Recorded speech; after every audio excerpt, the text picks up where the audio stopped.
think that with Namibia in particular, you know, it's a struggle that people know. Some of particular certain generation knows the anti-apartheid struggle, but how can we reintroduce that to a newer generation of activists who are paying attention to Palestine and the genocide that goes that yes, Jewish people were disproportionately hit by. Absolutely, it has its roots, of course, in European anti-Semitism for hundreds of years, but also particularly with Germany right here in Africa. Even if you disagree with the level of influence and power that these people have, don't mean we can deny it because we don't like it.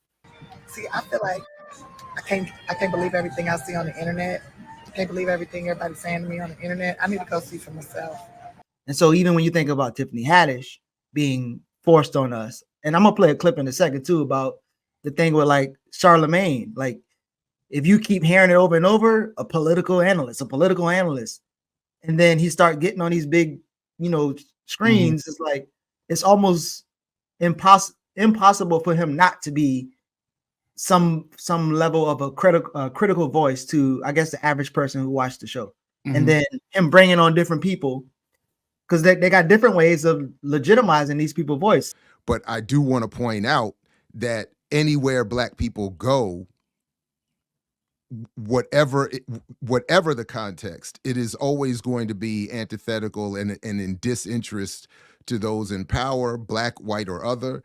And when it comes to changing it, all that is required is the political power and the influx of white capital. And then they said very quickly, it went from, what was it, 2 million or whatever, from Black people coming to Freaknik to 2 billion or something, or 15 million to 2 billion for the Olympics in '96, which they say was the sort of the culminating catalyst for the demise of Freaknik. Even before they got into anything about the criticism of the behavior, the misogyny, the R wording, the assaults, and all of that kind of stuff, the real issue was Atlanta's Black bourgeoisie and its white elite overlords said, "Nah, we get in the Olympics in '96, and it's time to clean up all this nonsense." As I travel the country, nowhere I've been yet, and I've been almost everywhere, there's no Black Wall Street operating for our people. And when I say Black Wall Street, I mean a Black-owned bank, Black-owned school, Black-owned supermarket, Black-owned hospital, and a Black-owned manufacturing and distribution network to give our people jobs and provide them with the basic commodities they need for everyday living. If Black people or anyone else are successful in removing themselves or fundamentally altering their relationship to this current societal, organizational, institutional structures, to this political economy, to this colonial setting, there will have to be violent conflict. There will be a violent response by this society.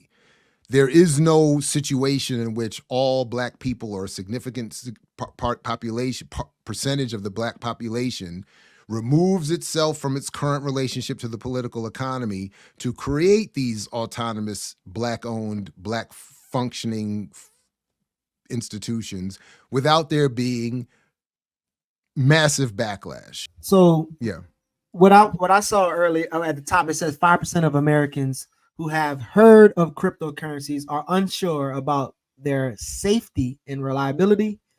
Here and in other countries, cryptocurrency regulation is on the rise. And then the biggest part is the caution against currencies for those looking to make money immediately.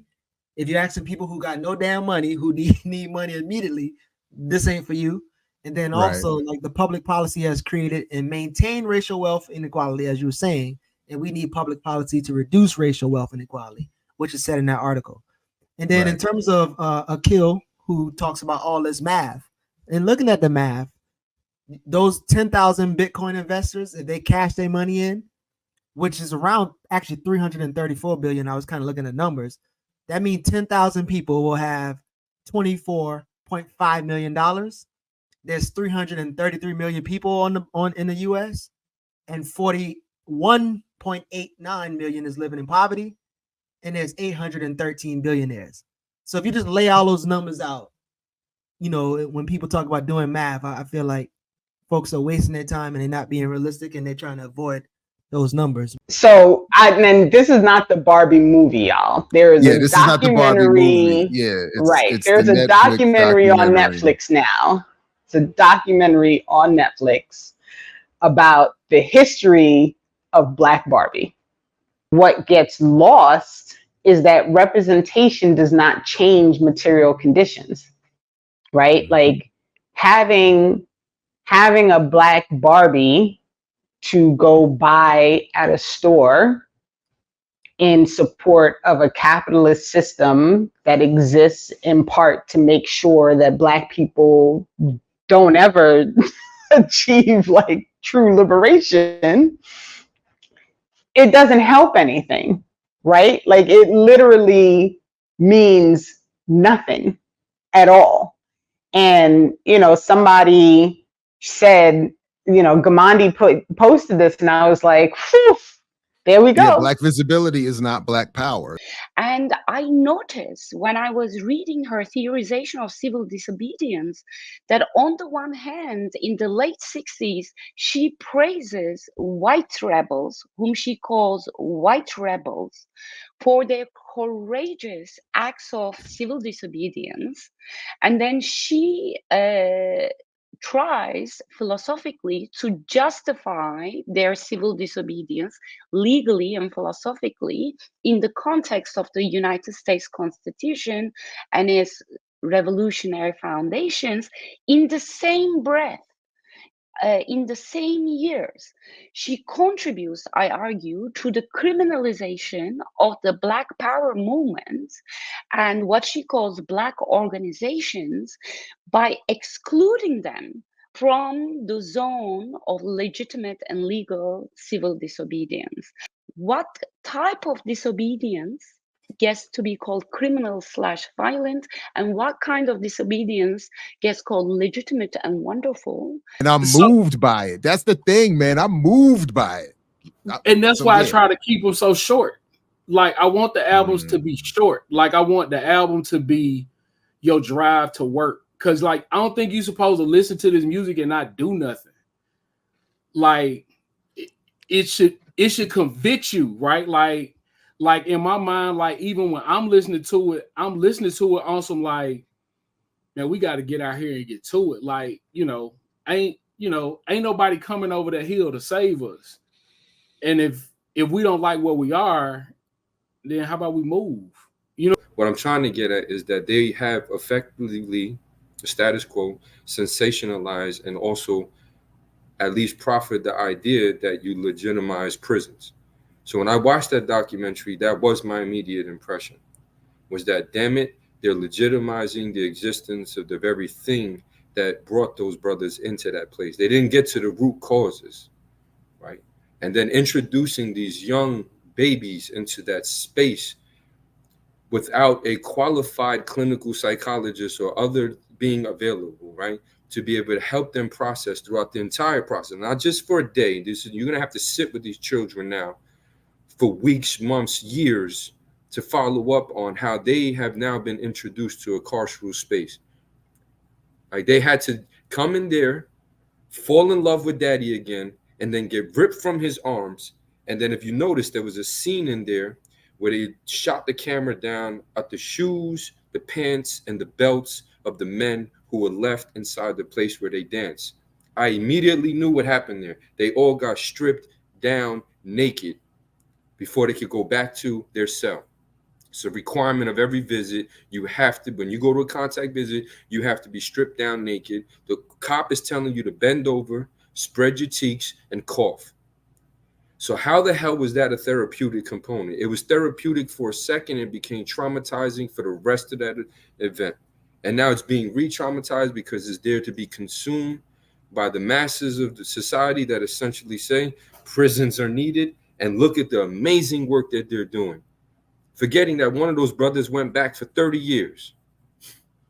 Where's the support for that young lady now knowing her father's gone for 30 years? Where's the support for him knowing that he's going to be grappling with that forever? And may he even have to watch that episode from his prison cell. Corporate Democrats. They're stewed in the world of Pelosi and Clinton, which demand certain rhetorical concessions to black people, also rhetorical attacks on black people. That room Obama was in was full of Democratic Party advocates. He was talking to no one in that room. He did that on camera specifically for that clip to go viral. And I don't quite know who he's doing it for.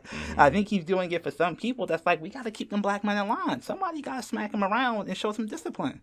And that it's like this political culture that demands black folks in general be disciplined performatively. But the result of the election appears clear. Donald Trump will return to the White House. And it is the narrowing, because I remember that being a conversation about an infrastructure bill about 10, 15 years ago. And they were talking about a $5 to $10 trillion infrastructure bill 10 to 15 years ago.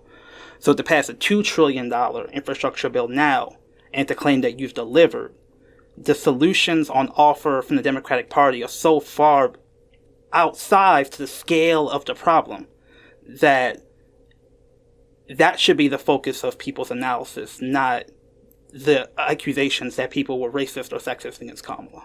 One other thing that I also want to add on to what you just mentioned is around the scale, not the scale, there's